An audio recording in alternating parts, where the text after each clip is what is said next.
Philippine National Police naka-full alert na alang sa State of the Nation Address unya ni President Benigno Aquino III. Si Miley Sereneo sa report.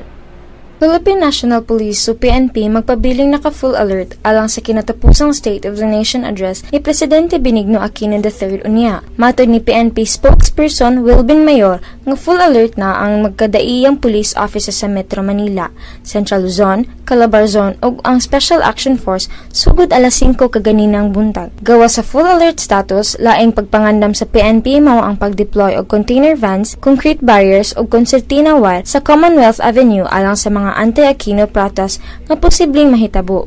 Lakip sab sa alerto ang mga fire trucks, ambulances o emergency personnel nga mag-standby kung adunin magkinahanglan kanila. Usasab ka high-tech mobile command post ang magsilbing sentro sa pagmonitor sa lain-laing hitabo sa mga dapit sa Metro Manila. Matod ni Allen Bantolo sa National Capital Region Police, kinsa head sa Super Task Force Kapayapaan 2015 nga magpabiling silang mahimantayon kontra sa detrators nga posibleng mahimulo sa sitwasyon. Pahindumduman nga por lo menos 10,000 ka mga kapulisan ang gideploy alang sa seguridad o peace and order sa Keys area sa zona. Kini si Miley Sereneo alang sa Sunstar Pilipinas.